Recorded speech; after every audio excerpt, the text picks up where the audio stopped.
Hey there, my name is Christy Duran-Guinness. I'm the founder of birdmentor.com, where I teach advanced skills to beginning birders. And I'm Andrea Avantagio. I'm the co-owner at Maria's Bookshop in Durango, Colorado, where we get to talk about books we love all day long. Yeah, so each month, Andrea and I will be reviewing some of our favorite and maybe not so favorite bird books to help you find the books that are best for you. And so today, what's super cool is that Andrea has picked out two of her favorite Raptor guides. And what's so great about that right now is that this time of year, the Raptors are really easy to spot. They're a lot easier than other times of year. And so, yeah, let's dive into the books that Andrea picked. Okay, so the books I picked for today are the books that I've been using often at my house in the last month or two. This first one is really my favorite right now because it fits in my backpack, it fits in my car. I just kind of take it everywhere with me. And So it's with that Birds of Prey of the West? Birds of Prey of the West by Stan Tikla. And Okay. he also does one for the East Coast. This is kind of Rocky Mountain states and West, but then he also does an East Coast one, and he has some individual states, but you could find one done by him in the same format that will fit wherever you live. For your region. Okay, Yeah, cool. in your region, yeah. And what I like about it is the size and the layout. He has some great, just kind of compare things right at the beginning that I find just super helpful because they're really easy to see. So the first thing is his pictures are great. So in the individual pages, they're really easy to see. They're not blurring. I can't stand a field guide that has blurry pictures. Yeah. I have blurry eyes enough. I don't need the pictures to be blurry. But so then he has these like black and white guides that tell you the field markings, kind of that light, dark, light, or what you're going to see on their wings, or Yeah. just a quick reference by Let's just hang out size, with you know.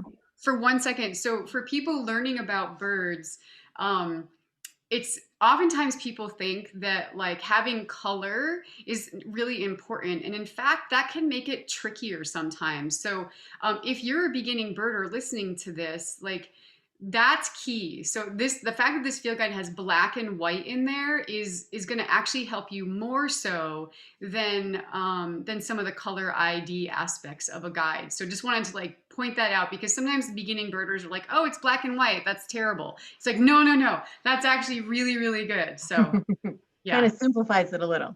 Yeah. And then he also has another one of the quick compare ones is just these silhouettes.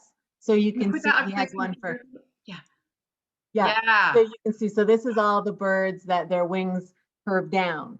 And then he has another page where they go straight across. So you can kind of eliminate like, what am I possibly seeing if I'm not seeing any bend in the wings, or if I'm seeing it straight across. So yeah, anything that narrows it down my choices, I love. Yes.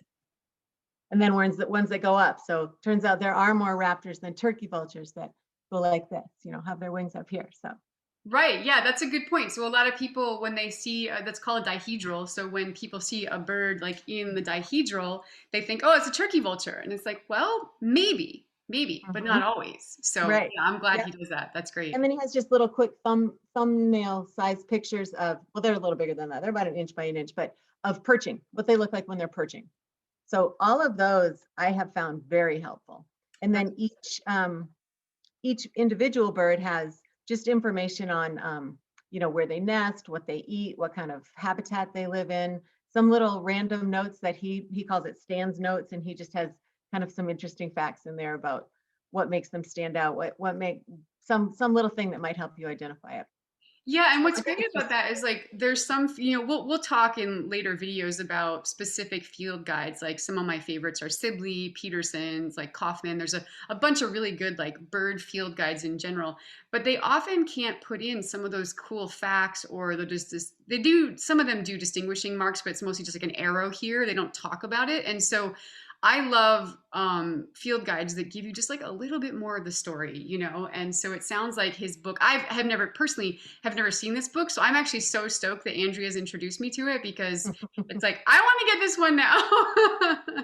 It's fun. I mean, I enjoy just sitting and reading it, you know, when I'm sitting in camp or when I'm sitting in my living room and I saw something out on the drive to my mom's house or wherever, then I can come back and just find out a little bit more. And it just keeps me excited about learning what I'm seeing. Yeah. And so Andrea, not everything is a red-tailed hawk. Right. I mean, sometimes it is, but like not always.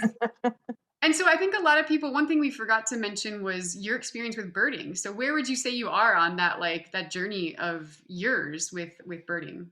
I am in the I know most of the birds I see in my backyard, but I see birds I don't know all the time. So I'm constantly looking for easy ways to figure out what's the difference between that little bird and that little bird, or that big bird and that big bird. But Yeah. hawks have been troublesome for me Yep. because I think they all look the same up in the sky flying around. Yeah. They And can be this book complex. has given me ways to start looking for things that discern which one's which. And That's great because it's also a book that, like I said, I haven't heard about it before, and it's not one of the most commonly talked about guides. We're going to talk about one of the more common guides, which is another amazing one. But what makes this one so great, as well as like it literally will fit into your pocket or into a small bag that you're carrying, and so you can take it like out in the field with you, which I think is really nice. mhm, Yeah, yeah, and the layout's just really easy to use and great information. awesome. Thanks, Yeah, Andrea.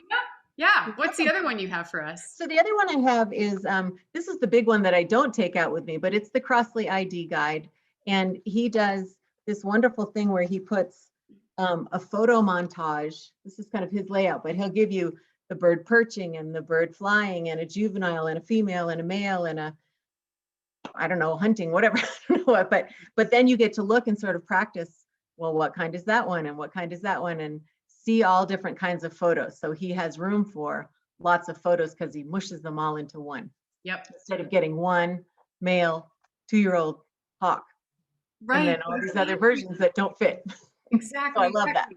Yeah. And so in another video, Andrea and I will be reviewing the Crossley Guide, which this is my, as you can tell, well loved. I have some pink duct tape on there. Crossley Guide. And I don't know if you remember, Andrea, but when we went on a birding trip together to the Bosque del Apache, this was like one of our go-to guides because in the Bosque, you are driving around in the car most of the time. So you're doing lots of car birding. So for us, and there's lots of waterfowl there. And this guide, I'm not going to go too far into it, like I said, but anyway, this is a great car book. You know, both of those guides are like awesome to have in the car or back at home. So Hmm. Hmm. yeah, They're we'll talk wonderful. more about that another time though.